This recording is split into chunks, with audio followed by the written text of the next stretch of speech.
What's up, everybody? Welcome to Biockickz 3 Raw TV. Let's fix this fucking camera angle, make that shit square. Today I want to talk a little bit about something that is injuries and training. And, this is all spawned by people shooting me emails and stuff asking me about, an individual. And we're not going to say the individual's name. Say, Jerry, why aren't you going to say the individual's name? Well, anytime you talk about someone on one of these YouTube channels, it drives traffic to their channel.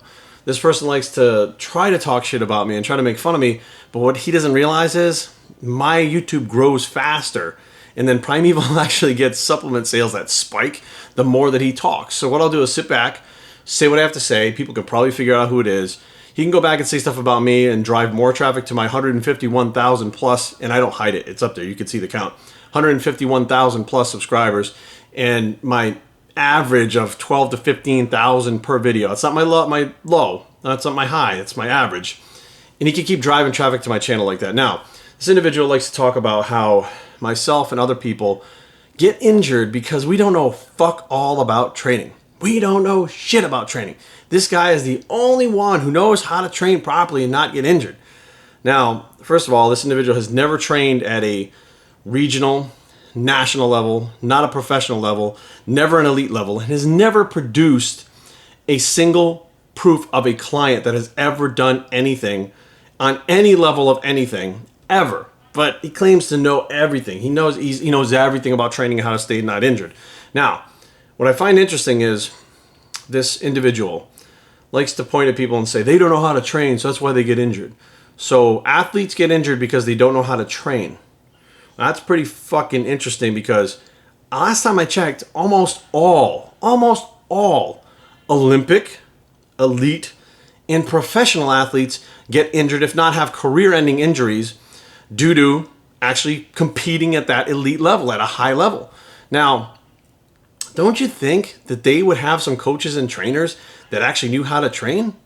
Yeah, they would. As a matter of fact, they have the best fucking coaches and trainers in the entire fucking world with the most up-to-date information about fucking eating, supplements, drugs, training, everything. And they have the single best practical application in person of how to fucking do these things. And those elite professional Olympic athletes still get injured.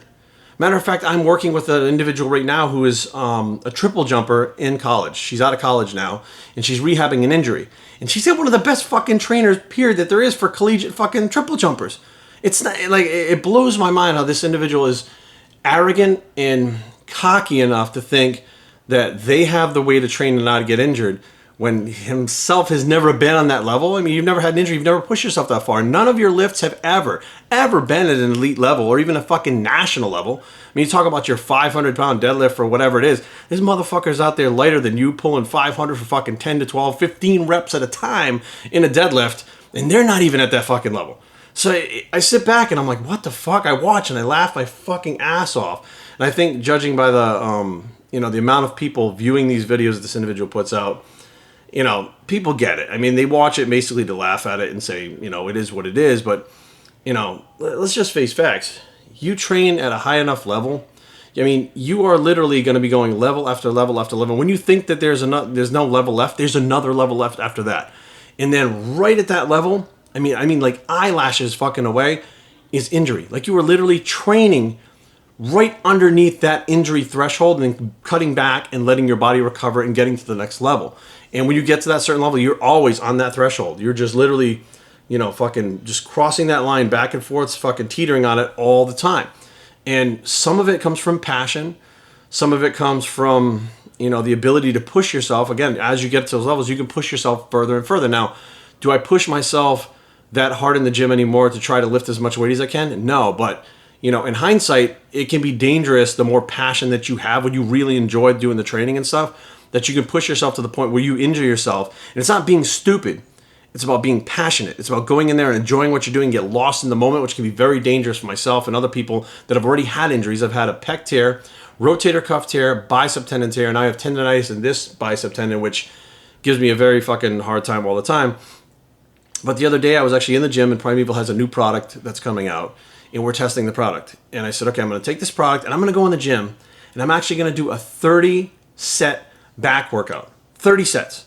which, you know, like you should be able to get it done in 15. I mean, maximum 15. If you fucking can't get a workout done and stimulate growth in your fucking back in 15 sets, you probably should fucking just do something else. Now, I went in there, I did the proper warm up, and the reps were anywhere from 15 to 50%. Go in the gym, and first few sets, I got a good pump. I had a good pump in the first few sets. By 15 sets, I was fucking done. I was fried. Now, I wanted to see, okay, well, if this is what this supplement does, if I go further, like, you know, let's say somebody does do the 30 set workouts, is it going to help them? So I pushed myself beyond. I mean, my muscles were fatigued at 15 sets with those high reps. They were fucking fatigued. I mean, I was not tired, but the muscles were fucking done. I went beyond the point of a pump, where you actually train beyond the pump, which I don't know if you guys have done that out there, but it takes a certain mindset when you're in the gym to go beyond a pump, where you actually lose a pump while you're training. It's very hard to do, but you know, it's easier for natural guys to do. It's very hard for the guys that are on gear to do. And by the time I got to 30, the last few sets of that back workout, I was actually starting to get the strains. You can feel the strains in your lats and stuff that are starting to pull, and you're starting to get an injury. So you can literally injure yourself in one fucking session with perfect form if you push yourself hard enough. Now, that's not knowing fuck all about training. That's about having the balls to go in there and push yourself to the limit, which not everybody wants to do. You know, I step back and I'm like, fuck, you know, I'm done. Like at 30 sets, I made the goal. I walked out of the gym. I could fucking barely move my arms.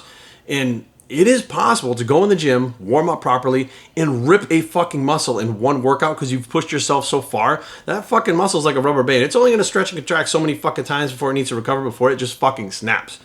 So I hope that this sheds some light for you guys, which some of you guys are getting injured. Some of you guys, you know, may think that this is the dumbest thing ever. Be like, fuck injuries. I remember when Dorian tore his bicep and Kevin tore his lat and his pec. I was like, wow, you know, that's fucking crazy. These guys tear things. And fast forward, it is super common to have pec tears, bicep tears in bodybuilding, to have rotator cuff problems, to have fucking concussions, neck problems, hip problems, back problems from wrestling.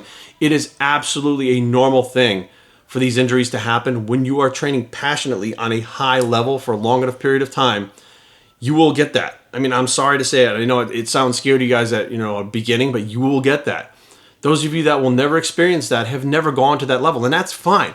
That is absolutely okay. Like, you may not want to go to that level, but be aware, guys, those guys that are fucking training at that level are going to get injured. It's not because they don't know how to fucking train, because they got literally some of the leading scientists in the fucking world that they're using their science and their applications to do what they're doing in the fucking gym, and they're still getting injured.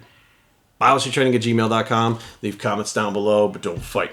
www.biostrength.com, the blog. It's the bicep is still striated like a motherfucker, and we're out.